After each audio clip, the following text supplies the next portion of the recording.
Okay, think about this. A company really at the top of its game, making tons of money, but kind of facing this invisible threat, its own success, really. Today, we're diving into how some leaders, the really brave ones, actually dismantle their most profitable operations, not because they're failing, but to reinvent themselves for a future maybe nobody else quite sees yet. We're not just Yeah. talking small budget changes here. This is about radical strategic resource reallocation. It's basically the engine, the core engine behind how companies truly reinvent themselves. Our sources for this deep dive show why some companies, they don't just survive, they actually thrive in this world that's always changing, while others, well, they become history. So this is kind of your shortcut to understanding this, well, often counterintuitive, but absolutely critical strategic idea. Yeah, and it's really important to get what we mean by strategic resource reallocation. It's this deliberate and honestly often uncomfortable process. You're actively pulling capital, people, tech, pulling them out of areas that might be deeply embedded, maybe even still making good money, and you're pushing them towards completely new frontiers, new opportunities. It's probably the ultimate test of strategic agility, that ability to pivot and adapt fast. And the data, the numbers really back this up, don't they? There was that PwC study. That's right. It found companies that shifted over, what, 50% of their resources every year saw, on average, 30% higher returns for shareholders. 30% higher. Yeah. Just think about that. That's huge, just by moving things around strategically. And that 50% number, it's not just random. It often signals you've moved past just like tactical tweaks. You're really rebalancing your whole portfolio of businesses or projects. Yeah. It's like you're acting like a venture capitalist inside your own company, constantly asking, where's the next big bet? Yeah.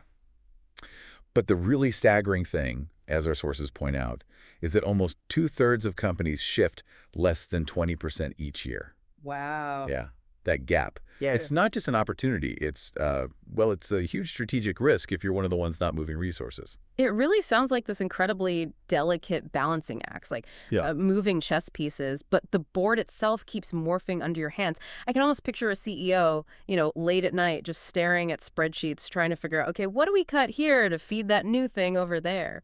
Well, it's definitely more than just shuffling money. You're essentially resculpting the whole organization. Hmm. Think about it like you're a ship captain, right? And you're in these really unpredictable, stormy seas. You've got a fixed amount of fuel, a certain number of crew, limited supplies. But the ocean itself is changing around you. Staying afloat isn't enough. To really survive and get ahead, maybe you need to turn your ship into a submarine or, I don't know, an aircraft carrier. That's the kind of mindset we're talking about. It's about building an organization that's dynamic, adaptable, one that can not just survive, but actually thrive in totally new environments. Okay, so that's the what and the why. How do companies actually do this, these massive shifts? And, what happens when they get it right? Let's maybe unpack some real world examples. IBM is always the classic one, right? Back in the 90s. Oh, absolutely. Big Blue was in serious trouble. They were so anchored to that old hardware model, mainframes and stuff, while everything was racing towards software and services. Right. And the thing about Lou Gerstner's move there, it wasn't just the decision itself. It was the sheer scale of the reallocation. It was huge. He very aggressively moved massive resources, pulled them from the hardware business, which was still, their cash cow, and pushed them into software and services. And this wasn't just a minor adjustment. We're talking retraining hundreds of thousands of employees. Hundreds of thousands. Yes, buying up software companies, completely tearing down and rebuilding internal structures. It was a fundamental shift. By basically doing surgery, moving resources from those declining, though still profitable areas to these emerging high-potential ones, IBM turned itself around. They went from being this struggling hardware maker to a global powerhouse in IT services. It's really a masterclass in how you dismantle something that's still working to build something completely new for the future. That really does underline the guts required to do that. But it makes you wonder, how do you even spot those pivot points before it's blindingly obvious? Especially if your main business is still doing okay, still bringing in money. It can't just be about cutting costs or finding efficiencies, can it? It must be about seeing the future somehow. Exactly. That's where foresight is just critical. And maybe Netflix is a perfect example of this. Most of us remember them starting out, early 2000s, as that DVD by mail company, right? Sending out those red envelopes. Oh, yeah, absolutely. It felt so futuristic then. No more late fees, DVDs right to your mailbox. So what was the challenge there? How did they see past that success? Well, their leadership, Reed Hastings and others, they showed incredible foresight. They saw the very early potential of streaming tech, And crucially, they also picked up on the subtle shifts, the changing preferences of their own customers moving away from physical discs. And here's the really counterintuitive move. Yeah. Even though that DVD business was still booming, incredibly profitable, making them lots of money. Right. It was their core business. Exactly. They made the incredibly bold and frankly risky decision to start reallocating huge amounts of resources away from that successful DVD operation. They poured money and talent into developing a streaming platform, which was completely unproven at the time. And then later, they doubled down again, investing even more heavily in creating original content. Wow, that's a massive gamble. You're basically betting against the thing that's making you successful right now. What gave them the confidence or the rationale to make what seems like such an irrational move? Well, from the outside, it might seem irrational, but internally, it was deeply strategic. They were looking hard at the data, watching the market signals, broadband speeds improving. And most importantly, they had this long-term vision that went way beyond just next quarter's profits. That foresight combined with the sheer courage to actually shift the resources proactively before they were forced to. That's what turned Netflix from, a handy rental service into the global entertainment behemoth it is today. It really shows that the genius often lies in taking apart something that's still working to build the next thing. Okay, so for you listening right now, maybe running a team or a division or even your own company, how do you develop that kind of foresight? How do you pinpoint where you should be reallocating resources? It feels like finding a needle in a haystack sometimes. Yeah, it can feel that way, but it's not just about luck or some mystical gut feeling. There are systematic ways to approach this. First, you absolutely have to do a deep, honest analysis of where your resources are right now. Where is every dollar going? Every person hour? Every bit of tech investment across all your departments, all your products, all your projects? That sounds like a huge job in itself, just getting that baseline picture. It is, but it's essential. Once you have that map, the next step is evaluating the return on investment, the ROI, for each area. But here's the really critical part. Don't let current efficiency fool you. Just because something is running smoothly and maybe even making money now doesn't mean it has a future. This is where so many companies get tripped up. They get incredibly good at doing something that's becoming obsolete. They optimize the wrong thing. That's the real trap, isn't it? The better you are at something, the harder it is to let go, even if the world is moving on. So after that internal look, what's next? Then you have to look outwards. You need to be actively researching what's happening in the market. What are the trends? What new technologies are emerging? How are customer behaviors shifting, even subtly? What are those weak signals telling you? Because internal audit, then external scan. What else? Then talk to people. Gather real feedback from your customers, from your employees on the front lines, from other stakeholders. They often see the cracks appearing or the new needs emerging long before it shows up in the high-level reports. And fifth, you have to identify those parts of your business that are maybe plateauing or even starting to decline, even if they're still profitable today. This is where those IBM and Netflix lessons really hit home. Be honest about it. So it's about facing reality, even if it's uncomfortable, about areas that might feel safe but are actually strategic dead ends. And then where do you point those resources you've hopefully freed up? You point them towards those emerging opportunities that really align with what your company is good at, your core strengths, and where you want to go long term, your vision. It's not about chasing every single shiny new thing that comes along. It's about making smart, calculated bets based on insight. Maybe one last thing. Look beyond your immediate industry. Keep an eye on broader societal shifts, what's happening in adjacent markets. Sometimes the big breakthroughs come from unexpected places. That's a really solid framework. Beyond those sort of structured steps, what about the bigger picture stuff? Those, I don't know, atmospheric shifts that can force your hand or create massive new needs for reallocation? Oh, absolutely. Those are critical drivers. Think about evolving consumer needs and preferences, like the huge global push towards sustainability. That's not just a fad, right? It's fundamentally shifting how companies operate. It's forcing them to reallocate huge amounts of R&D, manufacturing, marketing resources towards eco-friendly products, sustainable supply chains. Or think about changing attitudes in society, like the growing focus on work-life balance. Yeah, that's a big one now. It really is. And it's leading smart companies to reallocate resources away from, say, just fancy office perks, towards things like flexible work options, better mental health support, real wellness programs.